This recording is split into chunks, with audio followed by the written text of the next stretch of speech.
একবার শুধু দেখুন কত সুন্দর হয়েছে। একটা মিষ্টি আপনাদের কেটে দেখাচ্ছে, এই যে দেখুন ভেতরটা খুব সুন্দর হয়েছে মা। নমস্কার বন্ধুরা, ভিলেজ ফুড উইথ শম্পা কিচেনে আপনাদের সকলকে স্বাগত। আমরা রসগোল্লা পান্তুয়া খেতে কিন্তু সকলেই ভালোবাসি, আর দোকানের মতো যদি পান্তুয়া বাড়িতেই বানানো যায় তাহলে তো কোনো কথাই হবে না। আজকে আমি বানাবো দোকানের মতো রাঙা আলু দিয়ে পান্তুয়া মিষ্টি। আপনারা পুরো ভিডিওটা প্রথম থেকে শেষ অবধি দেখতে থাকুন। আর কোনো বন্ধু যদি আমার চ্যানেলে নতুন হয়ে থাকেন তাহলে আমার চ্যানেলটিকে সাবস্ক্রাইব করে আমার পাশে থাকবেন। তাহলে চলুন বন্ধুরা, মিষ্টিটা বানিয়ে নেওয়া যাক। বন্ধুরা, রাঙা আলুগুলো এখানে আমি আগে থেকে সেদ্ধ করে নিয়েছি। এখানে 5টা রাঙা আলু নিয়েছি। এই রাঙা আলুর খোসাগুলো এখন আমি ছাড়িয়ে নেব। সময় বাঁচানোর জন্য এই রাঙা আলুগুলো আমি আগেই সেদ্ধ করে নিয়েছি। রাঙা আলুগুলো সেদ্ধ করার পর বেশিক্ষণ জলে ডুবিয়ে রাখবেন না, একটা যে কোনো পাত্রে তুলে রাখবেন, না হলে আলুগুলো কিন্তু জল জল মনে হবে। রাঙা আলুগুলো সব ছোলা হয়ে গেছে। এখন এই গ্রেটার দিয়ে গ্রেট করে নেব। আপনারা চাইলে হাত দিয়েও ম্যাশ করে নিতে পারেন, কিন্তু এই গ্রেটার দিয়ে গ্রেট করে নিলে তার মধ্যে একটুকু দানা দানা থাকবে না, মিষ্টিগুলো খেতেও ভালো লাগবে। কালকে বাজারে গিয়েছিলাম, গিয়েই কিন্তু এই রাঙা আলু দেখেই লোভ লেগে গেল। ভাবলাম যে একবার বাড়িতে পান্তুয়া বানিয়েই খাই। এই রাঙা আলুর মিষ্টি কিন্তু আগে বাবার বাড়িতে অনেকবার খেয়েছি, মা বানিয়ে অনেকবার খেয়েছে, মায়ের কাছ থেকেই কিন্তু এটা শেখা। এখন এই রাঙা আলুগুলোকে একটু হাত দিয়ে মেখে নেব। একটুকু দানা দানা নেই, দেখুন। হাত দিয়ে করলে কিন্তু এতটা ভালো হয় না। এর মধ্যে একটু চিনির গুঁড়ো দিয়ে দিলাম, বেশি দেব না চিনিটা। রাঙা আলুগুলো এমনিতেই মিষ্টি। আর এখন ময়দা দিয়ে দেব, 3 চামচ ময়দা দিয়ে দিলাম। একটু সামান্য পরিমাণে লবণ দিয়ে দেব। এখানে আমুল গুঁড়ো দুধের 10 টাকা দামের একটা প্যাকেট নিয়েছি, এই গুঁড়ো দুধটা দিয়ে দেবো, তাহলে মিষ্টিটা খেতে আরও ভালো লাগবে। আর 1 চিমটি খাওয়ার সোডা দিয়ে দেব। সোডাটা অল্প পরিমাণেই দেবেন, বেশি দেবেন না। এখন সবগুলো উপকরণ ভালোভাবে মাখিয়ে নেব।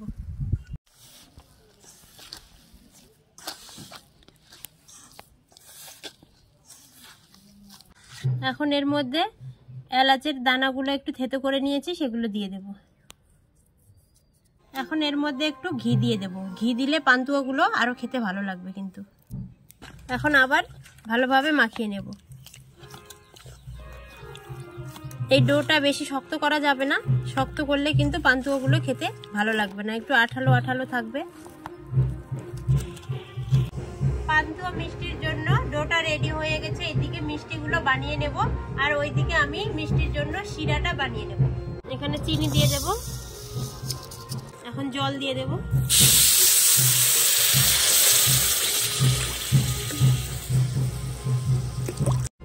এর মধ্যে একটু লেবুর রস দিয়ে দেব, তাহলে যখন শিরাটা ঠান্ডা হয়ে যাবে জমে যাবে না।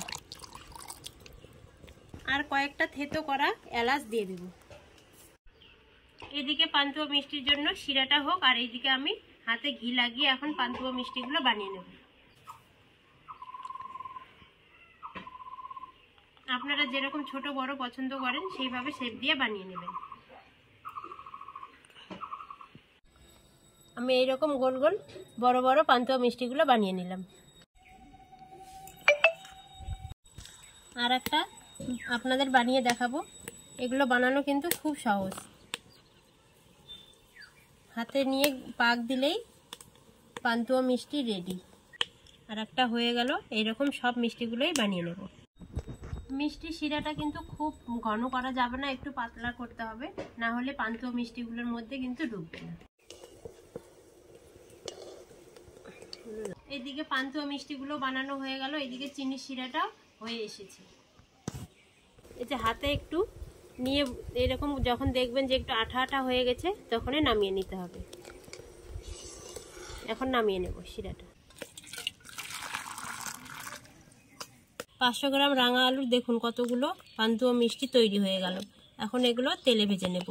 অনেক রকম সাইজের কিন্তু বানিয়েছি। এখন কড়াইয়ে সাদা তেল দিয়ে দেব। আপনারা চাইলে ঘি দিয়েও এটা ভাজতে পারেন। ঘি দিয়ে ভাজলে কিন্তু মিষ্টিগুলো আরও খেতে খুব সুন্দর হবে, কোনো কথাই হবে না। তেল গরম হয়ে গেছে, এখন পান্তুয়াগুলো তেলে ছেড়ে দেব।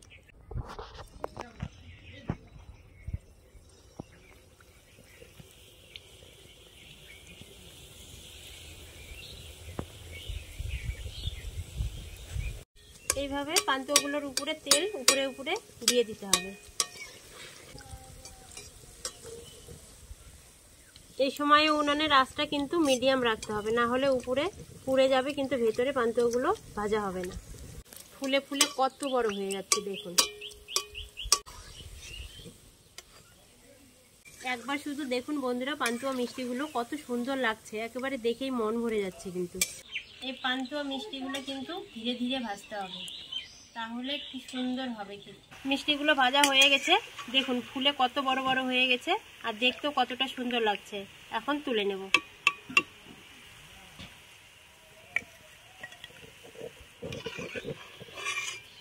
এখন বাকি মিষ্টিগুলো ভেজে নেব।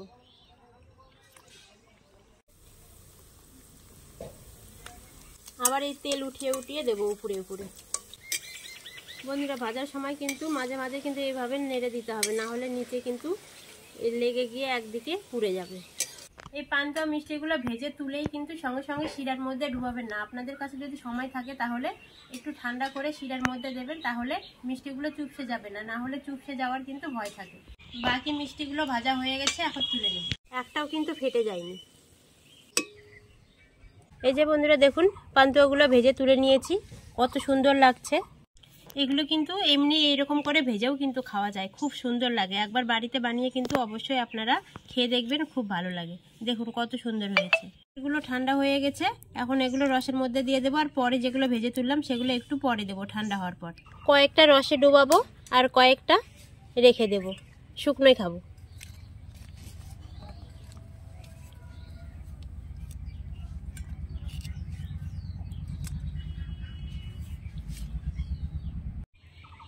আপনাদের কাছে যদি ভিজানোর টাইম না থাকে তাহলে এইভাবে শিরা আর মিষ্টিগুলো উনুনে দিয়ে 2 মিনিট জাল করিয়ে নেবেন, তাহলে তাড়াতাড়ি রস ঢুকে যাবে মিষ্টির মধ্যে। আর যদি আপনাদের কাছে টাইম থাকে তাহলে এইভাবে মিষ্টি শিরার মধ্যে 2 ঘন্টা ডুবিয়ে রাখবেন, তাহলেই কিন্তু মিষ্টিগুলোর মধ্যে রস ঢুকে যাবে। এই যে বন্ধুরা দেখুন, পান্তুয়াগুলো কত সুন্দর লাগছে দেখতে, একেবারে দোকানের মতো। দেখে কেউ বলতে পারবে না যে এটা দোকানের মিষ্টি না বাড়ির বানানো মিষ্টি। দেখুন তো বন্ধুরা, মিষ্টিগুলো দেখে কেউ কি বলতে পারবে এগুলো বাড়ির রাঙা আলু দিয়ে বানানো মিষ্টি নাকি দোকানের কেনা মিষ্টি? একবার শুধু দেখুন। সবগুলো ভিজাইনি, এগুলো শুকনায় রেখেছি। কয়েকটা খাওয়া হয়ে গেল ক্যামেরাম্যানের, এগুলো শুকনায় খাবো, আর এগুলো রসের মধ্যে ভিজিয়েছি। এই যে বন্ধুরা দেখুন, একটা মিষ্টি শুধু দেখুন কতটা নরম আর তুলতুলে, কতটা সুন্দর। এই যে দেখুন বন্ধুরা, কত সুন্দর মিষ্টিটা হয়েছে। পুরো মিষ্টি মুখে ভরে দিলা, এখন তো আর কথাই বলতে পারবে না। খুব সুন্দর হয়েছে মা। বেশি মিষ্টি খেয়েও না।